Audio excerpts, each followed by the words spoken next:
दोस्तों, हमारे समाज में ऐसे कई शख्स हैं जिन्होंने कम पूंजी में शुरुआत की और बड़ा बिजनेस शुरू कर लिया। आप भी बन सकते हैं एक सफल एंटरप्रेन्योर। कैसे, जानेंगे स्किलिंग इंडिया में। भारत में करीबन 360 मिलियन युवाओं की आबादी है। वर्तमान दौर में डिग्री पास कर लेना ही नौकरी की गारंटी नहीं है। जहां तकरीबन 64% जनसंख्या वर्किंग एज ग्रुप में आती है, शायद ये देश की बड़ी चिंताओं में से एक है। क्या इतनी बड़ी संख्या में युवाओं के लिए जॉब सर्जन हो पाएगा, जबकि बेरोजगारी की दर लगातार बढ़ रही है।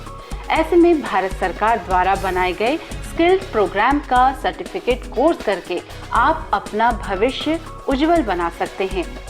एक रिपोर्ट के अनुसार 2001 में युवाओं की जनसंख्या 35.3 करोड़ थी। 2021 में 46.3 करोड़ हो सकती है, यानी 2020 में भारत दुनिया का सबसे युवा देश बन जाएगा, जहां तकरीबन 64% जनसंख्या श्रमजीवी आयु समूह में होगी। जो भी काम शुरू करें, संस्थाएं पहले भी थी और अब भी हैं, और अब और ज़्यादा ये सरकार ने कई संस्थाएं बनाई हैं जो लोगों को गाइड कर रही हैं, एंटरप्रेन्योर्स को, कि क्या काम करना चाहिए, उसमें कितना पैसा लगाना चाहिए, आपके पास क्या पूंजी है, और सरकारी संस्थाओं से आपको बैंकों से क्या मदद मिल सकती है, किस चीज़ पे क्या सब्सिडी है, सबकी नॉलेज दी जाती है।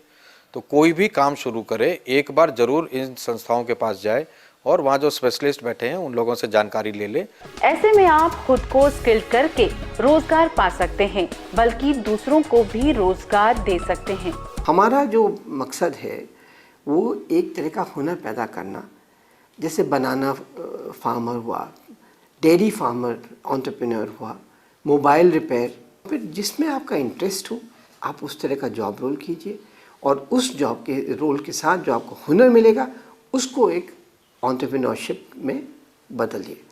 तो आपका भी एक जो आगे बढ़ने का तरीका बन गया, औरों को व्यवसाय देने का तरीका बन गया।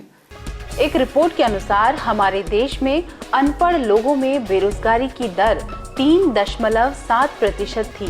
वहीं पढ़े लिखे लोगों में बेरोजगारी 3.2% देखी गई है। यानी किसी भी क्षेत्र में खुद को स्किल करके भविष्य बनाया जा सकता है। एंटरप्रेन्योरशिप के लिए रिस्क टेकिंग एबिलिटी ज़रूरत है, विमेन के लिए और भी ज़रूरत है, क्योंकि आपके फैमिली प्रेशर्स आपको पुश करेंगी कि आप ये रिस्क ले सकते हो कि नहीं। अगर मर्द कोई रिस्क लेगा तो वो नेचुरल होगा, उसको घर को संभालना है। अगर औरत वो रिस्क लेती है, then your family needs to be taken into account and then वो लेना पड़ता है। I think that's the most important.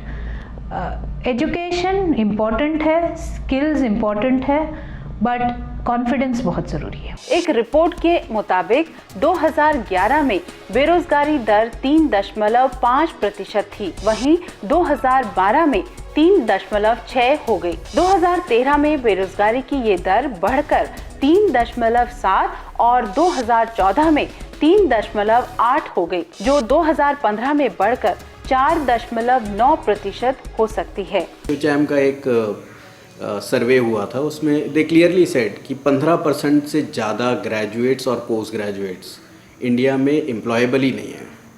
उनके अंदर कैपेबिलिटीज़ नहीं है, उनको पता नहीं है कि करना क्या है, दे आर नॉट फोकस्ड।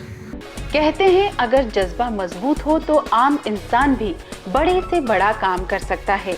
आप अपना व्यवसाय शुरू करके सैकड़ों युवाओं को रोजगार दे सकते हैं। 2020 तक सबसे बड़ी युवा शक्ति होने का फायदा आपको भी मिल सकता है।